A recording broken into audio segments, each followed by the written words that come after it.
ఇప్పుడే inter complete అయిపోయి లేదా డిప్లొమా కంప్లీట్ అయిపోయి బీటెక్‌లో సీఎస్ఈ తీసుకుందాం అనుకుంటారు. కానీ సీఎస్ఈలో స్పెషలైజేషన్స్ ఉంటాయి. ఆ స్పెషలైజేషన్స్ అంటే ఏంటి? ఈ ఇన్ని టైప్స్ ఉన్నాయి. ఏది తీసుకుంటే బెటర్? ఏది ఎలా ఉంటది? అని ఈ వీడియో కంప్లీట్‌గా చెప్తున్నా. ఈ సీఎస్ఈ స్పెషలైజేషన్స్ అనేటివి నార్మల్‌గా చూసుకుంటే ఈ సీఎస్ఈ అంటే చాలా ఇప్పుడు కరోనాకి ముందు సీఎస్ఈలో ఇన్ని స్పెషలైజేషన్స్ ఉండకపోతుండు. ఇక కరోనా తర్వాత ఎప్పుడైతే ఈ కరోనా వచ్చిందో ఆ టైంలో వర్క్ ఫ్రమ్ హోమ్ అంటూ ఆ సాఫ్ట్‌వేర్ అనేది చాలా గ్రో అయింది. ఇక అప్పుడు కరోనా టైంలో కూడా మాస్ హైరింగ్స్ జరిగాయి. ఇక ఆ టైం నుంచెల్లి సీఎస్ఈకి చాలా డిమాండ్ అనేది పెరిగిపోయింది. ఇక సీఎస్ఈలో ఒకప్పుడు సీఎస్ఈ మాత్రమే ఉండే. ఈ స్పెషలైజేషన్స్ అవి ఏం లేకుండే. ఓన్లీ సీఎస్ఈ జనరల్ బ్రాంచ్ మాత్రమే ఉండేది. ఇక కరోనా తర్వాత చాలామంది సీఎస్ఈ తీసుకోవాలి, సీఎస్ఈ బ్రాంచ్ తీసుకోవాలి. చాలా డిమాండ్ అనేది పెరిగింది. జాబ్స్ అనేవి సాఫ్ట్‌వేర్ జాబ్స్ అనేవి చాలా వస్తున్నాయి. అని ఆ మైండ్ సెట్‌లో చాలామంది సీఎస్ఈ అనేది బ్రాంచ్ తీసుకుంటారు. ఈ సీఎస్ఈకి అనేది కాంపిటీషన్ చాలా పెరిగిపోయింది ఇప్పుడు. ఇప్పుడు మీరు కూడా సీఎస్ఈ తీసుకోవాలి. ఈ సీఎస్ఈలో మరి ఇవన్నీ స్పెషలైజేషన్స్ ఉన్నాయి. ఈ స్పెషలైజేషన్‌లో ఏది బెటరు? అంటే మరి గిన్నిగానం ఉన్నాయి. ఏది తీసుకుంటే ఏ జాబ్ వస్తదని మీకు అనిపిస్తది. ఒక కన్‌ఫ్యూజన్‌లో మీరుంటారు. ఇప్పుడు ఈ సీఎస్ఈ స్పెషలైజేషన్ అంటే ఏంటి? ఇవి ఎందుకున్నాయి? అంటే అంటే ఈ సీఎస్ఈ మీరు జనరల్ సీఎస్ఈ కాకుండా సీఎస్‌డి గాని, ఈ ఏఐఎంఎల్ గాని ఇలాంటి సైబర్ సెక్యూరిటీ ఇలాంటివి తీసుకుంటే తర్వాత ఆపర్చునిటీ ఎలా ఉంటది? అని ఈ వీడియోలో మొత్తం కంప్లీట్‌గా చెప్తున్నా. సీఎస్ఈ స్పెషలైజేషన్స్ ఇవి రావడానికి కారణం ఏంటిదని మీరు ముందు తెలుసుకోవాలి. ఫస్ట్‌లో మనం చూసుకున్నట్టయితే సీఎస్ఈ జనరల్ బ్రాంచ్ ఒకటి మాత్రమే ఉండేది. ఈ తర్వాత కరోనా అయిపోయిన తర్వాత ఈ డిమాండ్ అనేది పెరగడంతో సీఎస్ఈలో చాలా బ్రాంచెస్ అనేటివి ఇంక్లూడ్ చేశారు. లైక్ సీఎస్‌డి అని, ఏఐఎంఎల్ అని, సైబర్ సెక్యూరిటీ ఇలాంటి చాలా బ్రాంచెస్ అనేవి దానిలో స్పెషలైజేషన్ అనే పేరుతోనే దానిలో ఇంక్లూడ్ చేసేశారు. కానీ చూసుకున్నట్టయితే మీరు అబ్జర్వ్ చేయండి. ఇప్పుడు నార్మల్‌గా 2 కాలేజ్ తీసుకుందాం. ఒక టాప్ కాలేజ్, ఒక మీడియం కాలేజ్. దాంట్లో మెకానికల్, సివిల్ ఇలాంటి బ్రాంచెస్ ఉండి సీఎస్ కూడా బ్రాంచ్ ఉంది. ఈ నార్మల్ కాలేజ్‌లో కూడా మెకానికల్, సివిల్ ఇలాంటి బ్రాంచెస్ ఉన్నాయి. ఇప్పుడు సీఎస్‌కి 100 సీట్లు, ఈ మెకానికల్, సివిల్ అంటే ఇలాంటి దానికి 100 సీట్లు అనుకుందాం. ఈ సీఎస్‌సిలో చాలామంది సీఎస్‌లో జాయిన్ అవుతారు కాబట్టి, ఆ 100 సీట్లు అనేది దాంట్లో ఫిలప్ అయిపోయాయి. ఇప్పుడు నార్మల్‌గా తర్వాత ఏం చేస్తారు? ఓకే. ఉంటే టాప్ కాలేజ్‌లో సీఎస్ఈలో ఉండాలి. లేదంటే నార్మల్ కాలేజ్‌లో అయినా కూడా సీఎస్ఈలో ఉండాలని మైండ్ సెట్‌తోనే ఉంటారు. ఇప్పుడు ఒక కాలేజ్ వాళ్ళేం చూస్తుంటారంటే, ఓకే. ఈ సీఎస్ఈ అనేది చాలామంది సీఎస్ఈ వస్తున్నారు కాబట్టి, ఈ 100 సీట్లు సీఎస్ఈలో ఫిలప్ అయిపోయాయి ఆల్రెడీ. వాళ్ళేం చేయలేరు. తర్వాత ఇంకో 100 సీట్లు ఫిలప్ చేస్తారా? చేయలేరు. అలా అని వీళ్ళేం చేశారంటే, సీఎస్ఈ స్పెషలైజర్స్ అని ఒక కొత్తగా తీసుకొచ్చి సీఎస్‌డి అని, ఏఐఎంఎల్ అని, సైబర్ సెక్యూరిటీ అని కొత్త కొత్త బ్రాంచెస్ అని ఇంక్లూడ్ చేసి 100 అని సీట్లనేది ఇంక్రీజ్ చేశారు. ఇప్పుడు స్టూడెంట్ అనేటోడు ఏమనుకుంటాడు? ఓకే. సీఎస్‌సి రాలేదు. నేను సీఎస్‌డికెళ్తా. లేకుంటే ఏఐఎంఎల్ అనే దాంట్లో జాయిన్ అయితా. అలా అని వేరే బ్రాంచ్‌లో కూడా జాయిన్ అయితారు. అంటే వాళ్ళనుకుంటారు ఓకే. ఇది కూడా సీఎస్‌సి కదా! ఒక సీఎస్‌లోనే జాయిన్ అయిదాం. తర్వాత ఇది అంటే దీంట్లో కూడా సాఫ్ట్‌వేర్‌కెళ్ళొచ్చు కదా! సైబర్ సెక్యూరిటీకెళ్ళొచ్చు కదా! ఏఐ తీసుకోవచ్చు కదా! ఏఐఎంఎల్ చేయొచ్చు కదా! అని వాళ్ళ మైండ్ సెట్‌తోని ఆ బ్రాంచ్‌లో జాయిన్ అయితారు. అంటే దీనికి కూడా డిమాండ్ ఉంది కదా! అని. ఒకవేళ ఆ బ్రాంచెస్ పెట్టకపోతే సీఎస్ఈలోనే జాయిన్ అవుతారు. మిగిలిన సీట్లు అంటే సీట్లనేవి ఉండయి కదా! ఫిలప్ అయిపోతాయి కదా! మిగిలిన దాంట్లో వేరే కాలేజ్‌లో అంటే యావరేజ్ కాలేజ్‌లో జాయిన్ అవుతారా? లేదు. ఉంటే పెద్ద కాలేజ్‌లోనే ఉండాలి. లేకపోతే లేదు. అని ఆ మైండ్ సెట్‌తోనైతే ఉంటారు. అలా అని దాన్ని కూడా కాంపిటీషన్ అనేది పెరిగింది.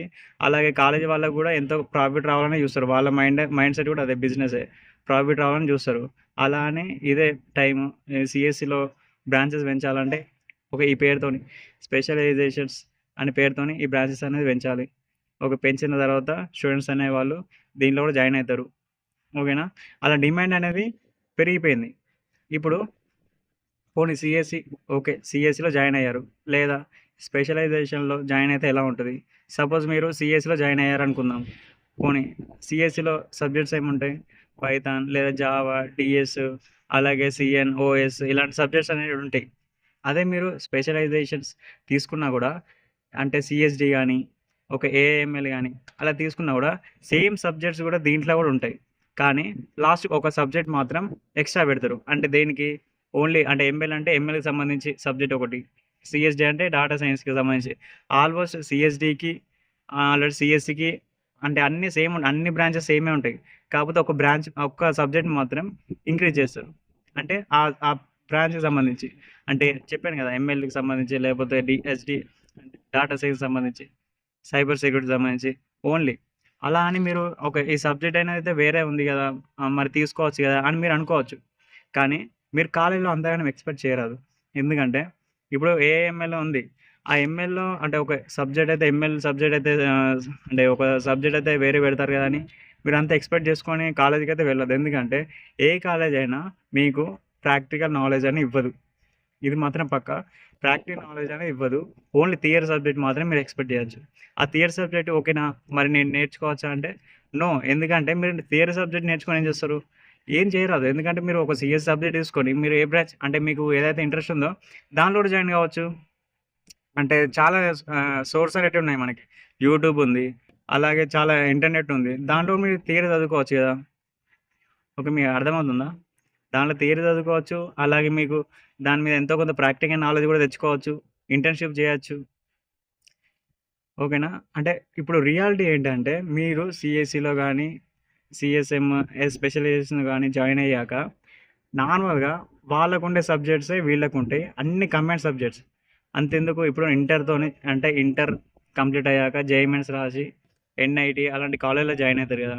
అలాగే గేట్ ఎగ్జామ్ ఉంటది బీటెక్ వాళ్ళకి. అంటే ఇంటర్ వాళ్ళకి జేఈఈ మెయిన్స్ ఎలాగో బీటెక్ వాళ్ళకి గేట్ ఎగ్జామ్ అలా. అంటే గేట్ ఎగ్జామ్ రాసి ఎన్ఐటీ, ఎంటెక్ అలాంటి కాలేజ్‌లో చేయొచ్చు. అంటే వాళ్ళకెలా ఉంటదంటే ఇంటర్ వాళ్ళకి ఎంపీసీ పైన ఎగ్జామ్ ఉంటది. అంటే ఆ టాపిక్ పైన ఎగ్జామ్ అనేది ఉంటది జేఈఈ మెయిన్స్. కానీ బీటెక్‌లో మీరు ఏ బ్రాంచ్ అయితే తీసుకున్నారో ఆ బ్రాంచ్ పైన ఎగ్జామ్ అనేది ఉంటది. ఆ సిలబస్ పైన కంప్లీట్ ఆ సిలబస్ మాత్రమే వస్తుంది. అంటే సపోజ్ మీరు సీఎస్ఈ గాని స్పెషలైజేషన్స్ సబ్జెక్ట్ అనేది తీసుకుంటారు కదా! తీసుకున్నప్పుడు మీకు గేట్ ఎగ్జామ్‌లో అంటే ఎలాంటి సిలబస్ ఉంటదంటే, ఓకే. నేను ఏఐఎంఎల్ తీసుకున్నా కదా! లేకపోతే సీఎస్‌డి, డాటా సైన్స్ లేకపోతే సైబర్ సెక్యూరిటీ తీసుకున్నాను కదా! నాకు ఆ టాపిక్స్ పైనే సిలబస్ అనేది వస్తాయి అని మీరు ఎక్స్‌పెక్ట్ చేయరాదు. ఎందుకంటే at the end of the day మీరు లాస్ట్‌కి అన్ని కంబైన్ మీరు పేపర్ పైనే కనబడుతుంది. ఓకేనా? గేట్ ఎగ్జామ్ పేపర్ పైన సీఎస్‌సి కామన్ ఎగ్జామ్ అనేదే ఉంటది. మీద హెడ్డింగ్ చూసుకుంటే కావాలంటే మీరు ప్రీవియస్ పేపర్లు చూడండి గేట్ ఎగ్జామ్‌వి. లాస్ట్‌కి మీద సీఎస్‌సి ఆల్ కామన్ బ్రాంచెస్ అనేది ఉంటది. సీఎస్‌గా టోటల్ సీఎస్‌సికి ఈ స్పెషలైజేషన్ సబ్జెక్ట్స్ అనేటియి అంతా ఒకటే గేట్ ఎగ్జామ్‌కి మాత్రం. ఓకే. సీఎస్‌సిలో ఏం సబ్జెక్ట్స్ ఉన్నాయో అదే స్పెషలైజేషన్‌లో ఉంటాయి. అలాగే సీఎస్‌సిలో ఏ సబ్జెక్ట్స్ అయితే ఉన్నాయో అదే సిలబస్ ఈ గేట్ ఎగ్జామ్‌లో కూడా ఉంటాయి. అంటే నేను ఏమంటున్నానంటే ఈ స్ మీరు మీరు అనుకుంటారు సీఎస్‌సి తీసుకుందామని. మరి దీంట్లోకి ఇంతగానం స్పెషలైజేషన్ సబ్జెక్ట్స్ ఉన్నాయి కదా! మరి ఏది తీసుకోవాలని మీరు కన్‌ఫ్యూజన్‌లో ఉంటే లేదు అన్నీ ఒకటే. అన్ని బ్రాంచెస్ ఒకటే. మీరు ఏది తీసుకున్నా సే సేఫే. ఎందుకంటే మీరు బీటెక్‌లో జాయిన్ అయ్యాక ఓకే. నువ్వు బీటెక్‌లో జాయిన్ అయ్యాక నువ్వు ఏఐఎంఎల్ గాని, సీఎస్ఈ గాని ఏది తీసుకున్నా నువ్వు నేర్చుకోవాల్సిందేంటంటే నీ ఓన్‌గా నువ్వు నేర్చుకోవాలి. కాలేజ్ ఏం నేర్పించదు. నువ్వు ఏదైతే నేర్చుకుంటావో నువ్వు నీ సొంత ఎఫర్ట్ అని పెట్టి నువ్వు అంటే ఆన్‌లైన్‌లో నేర్చుకోవాలి. ప్రాక్టికల్ నాలెడ్జ్ నేర్చుకోవాలంటే నువ్వు ఇంటర్న్‌షిప్స్‌కి అప్లై చేయాలి. నువ్వు అది కోర్స్ అనేది కంప్లీట్ చేయాలి. తర్వాత నువ్వు ఇంటర్న్‌షిప్ అప్లై చేసి హ్యాండ్స్ ఆన్ ఎక్స్‌పీరియన్స్ తెచ్చుకొని రియల్ వరల్డ్ ప్రాజెక్ట్స్ అనేవి చేయాలి. నువ్వు అవన్నీ చేస్తే నువ్వు ఏ బ్రాంచ్ తీసుకున్నా ఒకటే. లాస్ట్‌కి ఏంటంటే నువ్వు ఓకే. ఫర్ ఒక ఎగ్జాంపుల్ చెప్తాను. ఒక నలుగురు స్టూడెంట్స్ ఉన్నారు. ఒక స్టూడెంట్ సీఎస్ఈ తీసుకున్నాడు. ఇంకో స్టూడెంట్ ఏఐఎంఎల్ తీసుకున్నాడు. ఇంకో స్టూడెంట్ సీఎస్‌డి తీసుకున్నాడు. ఇంకో స్టూడెంట్ సైబర్ సెక్యూరిటీ తీసుకున్నాడు. ఈ 4 స్టూడెంట్స్ వేరు వేరు సబ్జెక్ట్ తీసుకున్నారు. కానీ లాస్ట్‌కి ఎండ్ ఆఫ్ ది డే ఈ జాబ్ క్యాంపస్ డ్రైవ్ గాని బయట ఎక్కడ చూసుకున్నా కూడా అందరిని ఒకే దాంట్లో కలిపేస్తారు. అంటే అందరిని ఒకే దాంట్లో కలిపేసి ఆ జాబ్‌కి ఆ రోల్‌కి ఎవరైతే పర్ఫెక్ట్‌గా సూటబుల్ అవుతారో ఆళ్ళని మాత్రమే తీసుకున్నారు. అంటే మీకు కావాల్సిందేంటంటే స్కిల్స్. ఆ జాబ్ మార్కెట్‌లో ఇప్పుడు ఎవరు కావాలి? ఎలాంటి స్కిల్ డెవలప్ చేసుకున్న వాళ్ళ స్టూడెంట్సే వాళ్ళు కావాలి. ఎవరికైతే హ్యాండ్స్ ఆన్ ఎక్స్‌పీరియన్స్ ఉంది. ఎవరైతే ఆహ్, ఆహ్, ఆ రోల్‌కి పర్ఫెక్టో వాళ్ళని మాత్రమే జాబ్‌కి తీసుకుంటారు. అర్థమవుతుందా? మీరు ఏం లేదు. మీకు ఏదైతే ఇంట్రెస్ట్ ఉందో అది మాత్రమే తీసుకోండి. ఓకే. నేను ఏఎంఎల్ తీసుకుందాం అనుకుంటున్నా. నాకు మెషిన్ లెర్నింగ్ పైన ఇంట్రెస్ట్ ఉందంటే ఏఎంఎల్ తీసుకోండి. సీఎస్‌సి అంటే సీఎస్‌లో అది ఉండదా అంటే సీఎస్‌లో కూడా ఉంటుంది.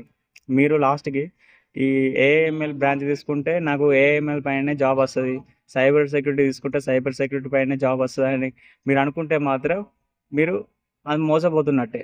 అలాంటిది ఏం మీరు థాట్ అనేది ఏం పెట్టుకోకండి. ఏ సిఎస్సిలో ఏ బ్రాంచ్ తీసుకున్నా ఒకటే. మీరు ఏ బ్రాంచ్ తీసుకొని ఏ స్కిల్స్ డెవలప్ చేసుకుంటే మీకు ఆ జాబ్ అనేది వస్తుంది. సిఎస్సి తీసుకొని ఏఐ డెవలప్ చేసుకున్నా కూడా వస్తుంది. సిఎస్సి తీసుకొని సైబర్ సెక్యూరిటీ స్కిల్స్ అనేది డెవలప్ చేసుకున్నా కూడా వస్తుంది. అలాంటి ఏ జాబ్ కావాలంటే మీరు ఆ జాబ్కి స్కిల్స్ అనేది అప్గ్రేడ్ చేసుకోవాలి. అప్గ్రేడ్ చేసుకుంటేనే ఆ స్కిల్ తగ్గట్టు ఆ జాబ్ అనేది మీకు వస్తుంది. అర్థమవుతుందా? ఓకే. ఈ వీడియో మీకు నచ్చినట్టయితే ఈ వీడియోని లైక్ చేయండి, షేర్ చేయండి, సబ్స్క్రైబ్ చేయండి.